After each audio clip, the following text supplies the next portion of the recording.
Harry Potter and the Sorcerer's Stone by J.K. Rowling. Norbert the Norwegian Ridgeback. When the bells sounded from the castle at the end of the lesson, the three of them dropped their trowels at once and hurried through the grounds at the edge of the forest. Hagrid greeted them looking flushed and excited. "It's nearly out," he assured them in sight. The egg was lying on the table. There were deep cracks in it. Something was moving inside. A funny clicking noise was coming from it. They all drew the chairs up to the table and watched with bated breath.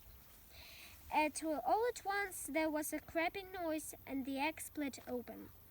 The baby dragon flopped onto the table. It wasn't exactly pretty. Harry thought it looked like a crumpled black umbrella.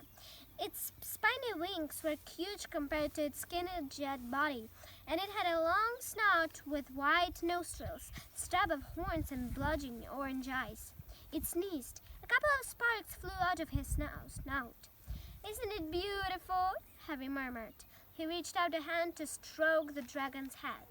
It snapped at his fingers, showing pointed fangs. "Bless him!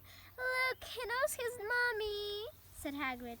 "Hagrid," said Hermione, "how fast do Norwegian Ridgebacks grow exactly?"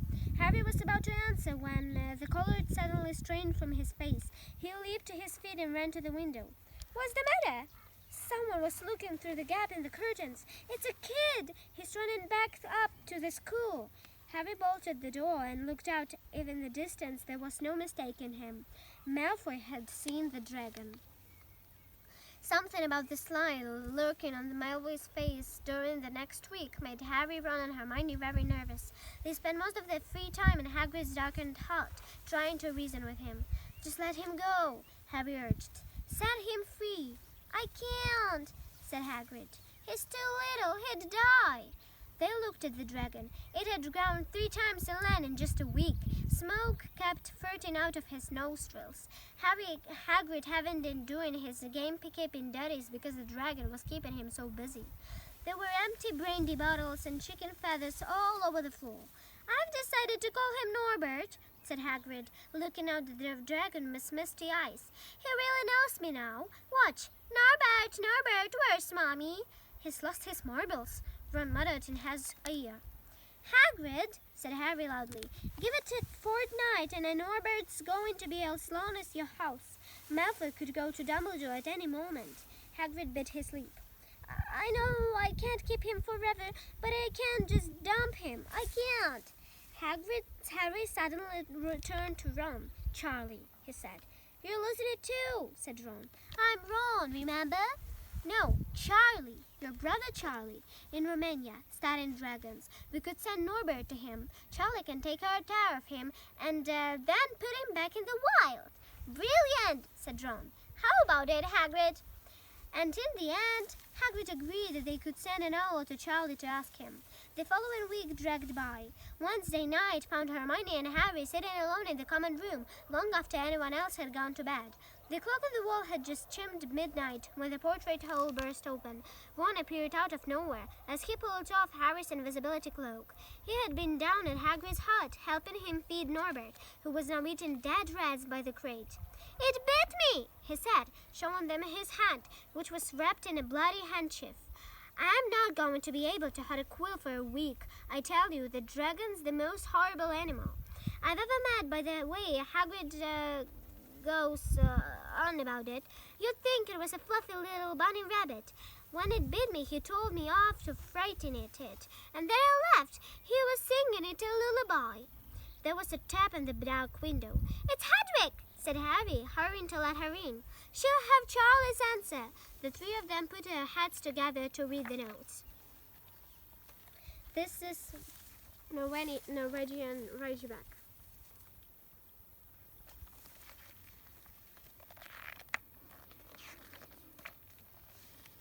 "Dear Ron, how are you? Thanks for the lesson.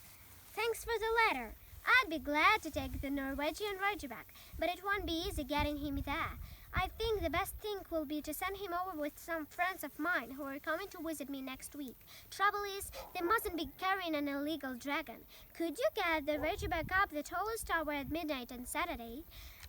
They can meet you there and take him away while it's dark."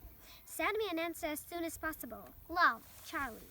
They looked at each other. We've got the invisibility cloak, said Harry. It shouldn't be too difficult. I think the cloak's big enough to cover two of us and Norbert. It was a mark of how bad the last week had been that the other two agreed with him. Anything to get rid of Norbert and Malfoy. There was a hitch. By next morning, Ron's bitten hand had swollen to twice its usual size. He didn't know whether it was safe to go to Madame Pomfrey, which he recognized a dragon bite. By the afternoon, though, he had no choice. The cat had turned a nasty shade of green. It looked as if Norbert's fangs were poisonous. Harry and Hermione rushed up to the hospital wing at the end of the day to find Ron in a terrible state in bed. "It's not just my hand," he whispered, "although that feels like it's about to fall off."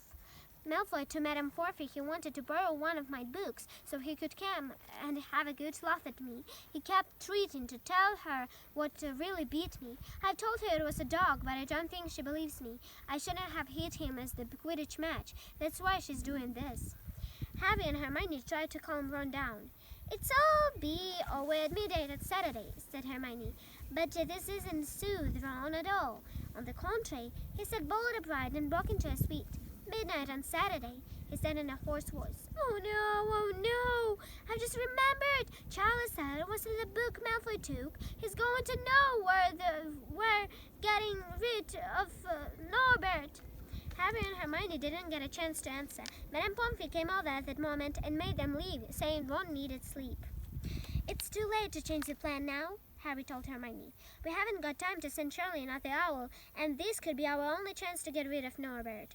We'll have to risk it, and we have got the invisibility cloak. Malfoy doesn't know about that." They found a Fang the Boarhound sitting out twice with a bandaged tail when they went to tell Hagrid, who opened a window to talk to them. "I won't let you in," he puffed. "Norbert's a tricky stage, nothing I can't handle." When they told him all about Charlie's letter, his eyes filled with tears, although that might have been because Norbert had just bitten him on the leg. It's all right. He only got my boot. Just playing. He's only a baby after all." The baby banged its tail off the wall, making the windows rattle. Harry and Hermione walked back to the castle, feeling Saturday couldn't come quickly enough. They would have felt sorry for Hagrid when the time came to him to say goodbye to Norbert, if they hadn't been so worried about what they had to do. It was a very dark, cloudy night, and they were a bit late arriving at Hagrid's hut because they had to wait for Peeves to get out of the way in the entrance hall, when he'd be playing tennis against the wall. Hagrid had Norbert packed and ready in a large crate. "He's got lots of rats and some brandy for the journey," said Hagrid in a muffled voice. "And I've been packing his teddy bear in case he gets lonely." From inside the grate came ripping noises that sounded to Harry as though Teddy was having his head torn off. "Bye-bye, Norbert," Hagrid sobbed, as Harry and Hermione covered the crate with an invisibility cloak and stepped underneath it themselves. "Mummy, I will never forget you." How they managed to get the crate back up to the castle, they never knew. Midnight ticked nearer as they helped Norbert up the marble staircase in the entrance hall and along the dark corridors. Up another staircase, then another. Even one of Harry's short cuts didn't make the work much easier. "Nearly there," Harry panted as they reached the corridor beneath the tallest tower.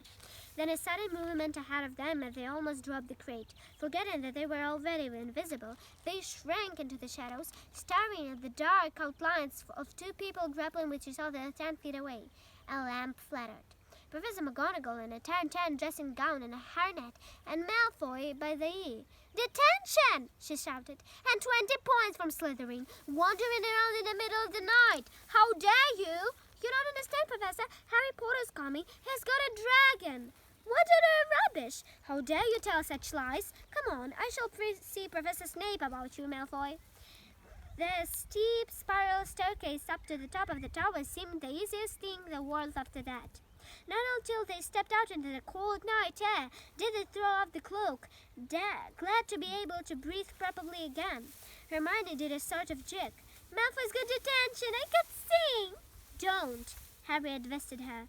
Chuckling about Malfoy, they waited, Norbert thrashing about in his crate. About 10 minutes later, 4 broomsticks came swooping down on the darkness. Charlie's friends were a cheery lot. They showed Harry and Hermione to the harness they'd ridden up, so they could suspend Norbert between them. They all helped buckle Norbert safely into it, and then Harry and Hermione shook hands with the other and thanked him very much. At last, Norbert was gone. They slipped back down the spiral staircase to the hearts as light as their hands, now that Norbert was off them. Norma Dragon, Malfoy in detention. What could spoil the happiness? The answer to that was waiting at the foot of the stairs. As they stepped into the corridor, Phil's face loomed suddenly out of the darkness. Well, he whispered. We're in trouble. They'd left the invisibility cloak on top of the tower. This is the picture where Charlie's friends are flying.